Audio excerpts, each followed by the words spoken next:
Agora vamos pensar um pouco em difusão de informação, que pode ser uma fofoca ou uma informação mesmo de TV ou um tweet, né, como o Fábio falou.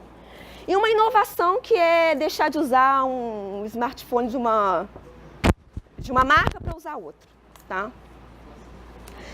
Aqui a ideia de efeito em cascata, né? Ou seja, uma pessoa começa e todo mundo vai atrás, né? Ou efeito manada, né? Todo mundo vai atrás. Tá. Então, o que é um efeito em cascata? Esse experimento é muito interessante e isso acontece no nosso dia a dia. É o experimento Sidewalk Experiment de Milgram. Milgram foi um grande sociólogo de 68 e ele fez o experimento mais famoso dele é a questão do small world, né?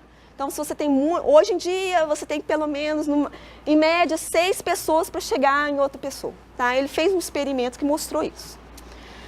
Esse experimento ele fez justamente para tentar entender o que o comportamento de uma pessoa influencia na outra. Tá? Então, ele fez o seguinte, ele foi lá um dia em Nova York, em 2 tardes de inverno de Nova York. E isso aqui ele revela um pouco da importância do reforço de múltiplas fontes. O que quer dizer isso?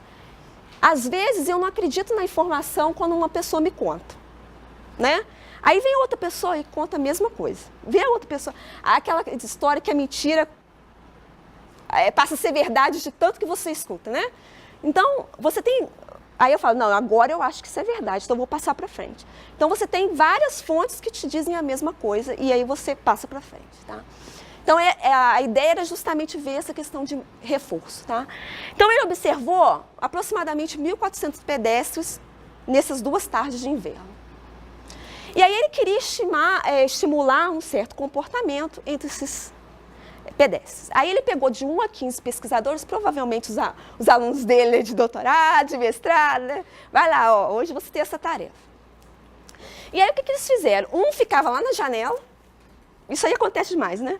E outros iam e paravam e ficavam olhando 1 minuto para aquela janela, na rua, tá? E essa janela estava no 6º andar, então ele ficava olhando para cima e só tinha uma pessoa lá na janela, tá? Então, qual que era a ideia? Então ele chegou e falou assim, então tá, vou começar com uma pessoa parando na calçada e olhando para a janela. Aí ele viu que quando você tinha uma pessoa olhando... parada na calçada, 4% desses pedestres paravam. Né? Então, aquele negócio, a curiosidade, né? Mas ele parava e não olhava, tá? Quando eu tinha 15 pessoas, ou seja, todo mundo lá, os alunos dele todos lá parados, olhando, 40% paravam, tá?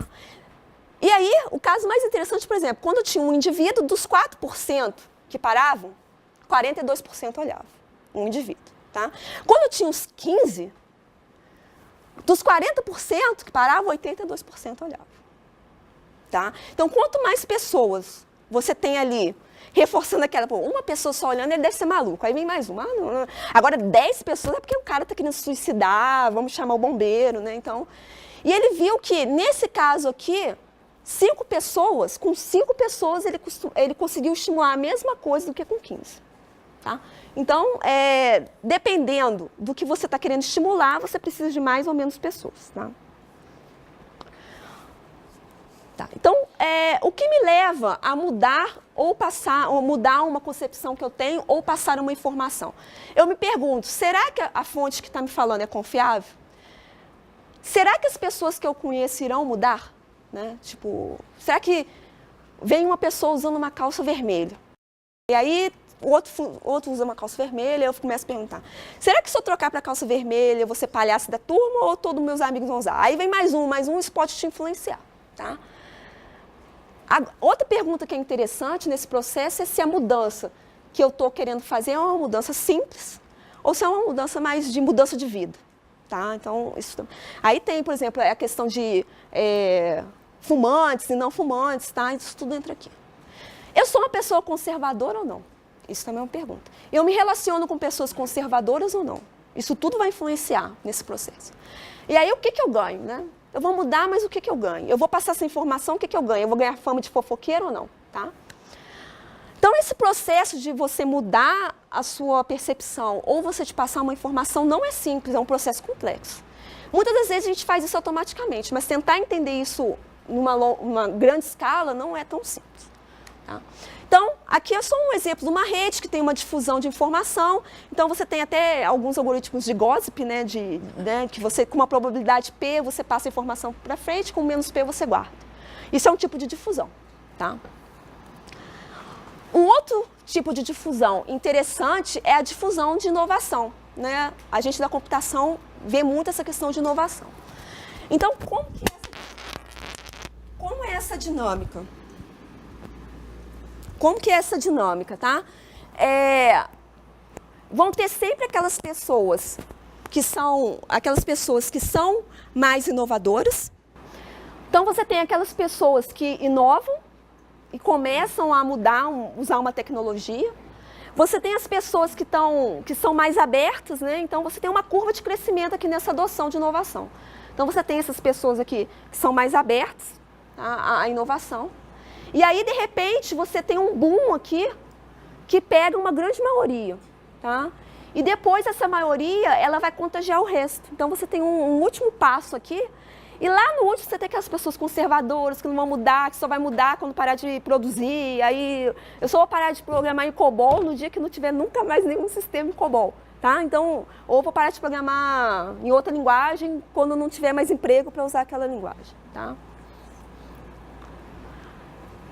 E o interessante dessa difusão de inovação é o seguinte, a inovação, você mudar de opinião vai depender das pessoas que estão com você e o que você vai ganhar. Tá? E geralmente, se as pessoas ao seu redor trocam, você muda. Né? Então, por exemplo, se todo mundo começa a usar iPhone, eu vou trocar, porque aí se eu também tiver algum problema, eu pergunto. Mas se ninguém que eu conheço usa, eu não vou perguntar, tá? Não vou trocar. Então, isso aqui, algum de vocês nunca nem viram aquela primeira tecnologia, né? Da fita. Aí depois aí o CD, o DVD, né? O Blu-ray. Então, isso tudo são inovações que as pessoas vão pegando, tá? Bom, a questão da difusão de inovação, ela é interessante porque você pode, um modelo simples disso é você olhar para as pessoas que estão ao seu redor, tá? Ver quantas pessoas adotaram aquela inovação e decidir se você vai adotar ou não, tá? Segundo um ganho. Tá? Aqui é um exemplo que justamente que passa isso. Então, todo mundo tem uma certa inovação, todo mundo está usando a tecnologia ou tem um comportamento do tipo B. Tá? Eu sou uma pessoa que quero colocar o meu produto naquela comunidade, naquela sociedade. Então, eu escolho uma pessoa que eu tenho certeza que vai mudar a ideia dos seus vizinhos, que vai mudar dos seus vizinhos. E aí, o que vai acontecer? Você tem uma cascata de mudança. Né? Então, aqui, o V era A, mas eu fui lá e dei um dinheiro para ele promover o meu produto, ele virou para B. Tá? A partir desse momento, os meus vizinhos vão começar a olhar, as pessoas que eu relaciono vão olhar, o W viu que o V mudou, poxa, eu vou mudar também. Aí depois, no próximo passo, outras duas pessoas mudam. E isso, o que aconteceu aqui? Isso aqui é o caso extremo, que todo mundo tinha uma tecnologia e aceitou outra tecnologia. Tá? Baseado nos relacionamentos. Tá? E uma aplicação muito clara de modelos de difusão de inovação é a questão do marketing. Né?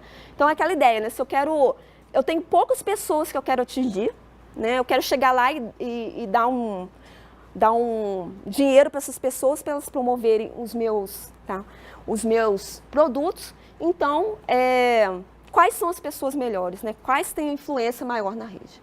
Bom, meu tempo está acabando, né? Então, eu vou fazer o seguinte, ao invés de falar dessa... Isso aqui é interessante também, essa questão de mobilidade, manifestação, mas acho que não é tão interessante. Bom, essa ferramenta é uma ferramenta disponível na internet que chama NetLogo, que ele faz simulação de agentes. Tá? Então, ele tem lá um conjunto de... Você pode programar e você tem alguns modelos prontos. Tá? Bom, eu peguei aqui o modelo da difusão da AIDS. Tá? Então, só para a gente ver aqui, não é porque é carnaval, tá? Então não está falando do governo, né, tal. Mas esse aqui é um simulador que é o seguinte, eu começo com 500 pessoas 500 pessoas na minha sociedade, tá? E aí eu tenho, os verdes são que não têm HIV, tá?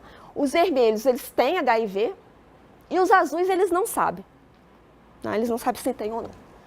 Bom, e aí eu posso começar a tentar ver como que difunde a doença nessa comunidade com essas características. Então, eu coloquei, vamos ser conservador primeiro, né? Eu vou colocar que as pessoas têm, em média, 2 parceiros, tá? E que elas são altamente compromissadas com eles, tá? Comprometidas com eles, tá? E eu vou dizer que nesse cenário ninguém usa preservativo e ninguém testa, tá? Então, vamos lá. E aqui eu começo com 2,6 de pessoas infectadas. Então, aqui a gente tem a evolução das pessoas sem HIV, né, que são os verdinhos, né? Aí, de repente, começa a aparecer uns vermelhinhos, né, uns azuis, que são aqueles que não testam, né? Então, vai aparecer uns vermelhinhos, mas a gente vê que a taxa aqui já passou 524 semanas e eu não tive mudança quase nenhuma, tá? Porque o comportamento das pessoas naquela sociedade é mais conservador. Então, tá, vamos mudar agora, só mais um minutinho, tá?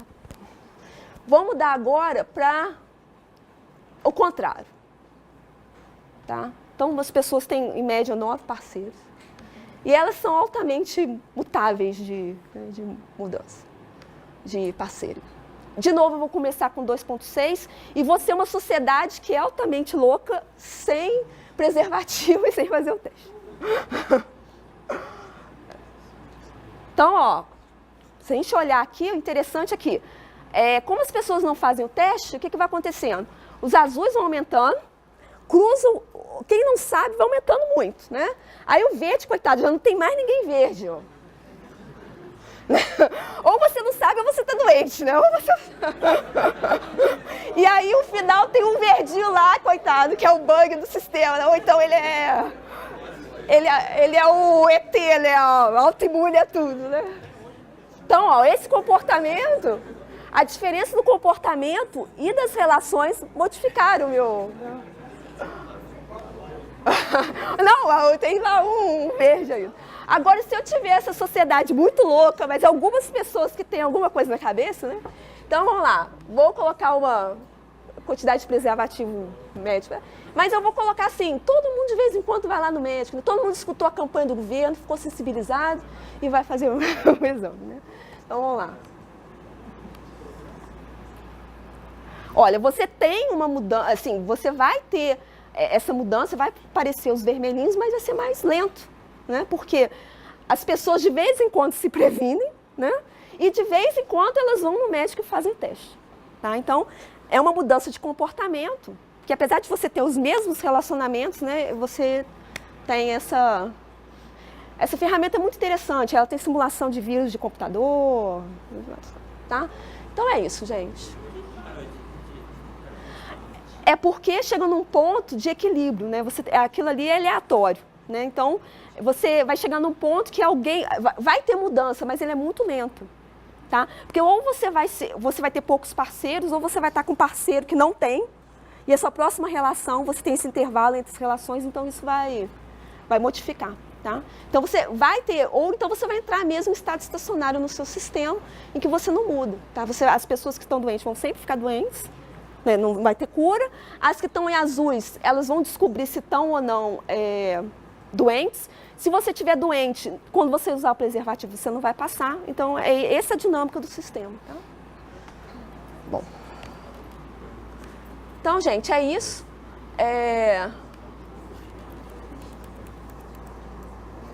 Aqui é o que eu estou trabalhando. Vocês podem entrar na minha página ou mandar e-mail. O meu foco é em redes sociais, mas olhando a dinâmica. Então, eu estudo muito com redes de colaboração científica. Tá? Como os pesquisadores evoluem no tempo, o que leva um pesquisador a publicar com outro, tá? Redes de times, né? Saber qual que é o sucesso de um time, por exemplo, se eu tenho filmes e produtores de cinema e atores, como eu monto meu time para o meu filme ser um sucesso? Ou então, se eu tenho que montar uma empresa, como eu monto as minhas subdivisões na empresa de tal maneira que eu alcance o sucesso, tá? Bom, é isso, gente.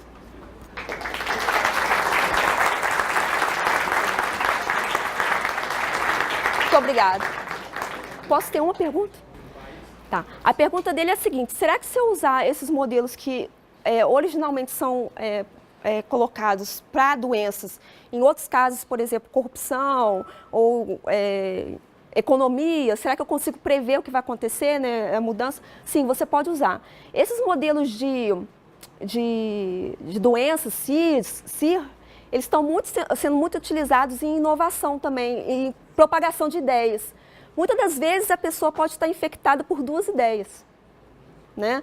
Ou então a pessoa ela se infecta com aquela doença e se ela entra em contato com alguém, ela passa aquela informação para a pessoa. Tá?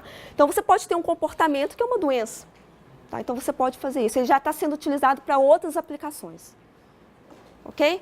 Então tá, gente, se vocês tiverem alguma pergunta, vocês podem mandar e-mail para mim. Tá? Obrigada.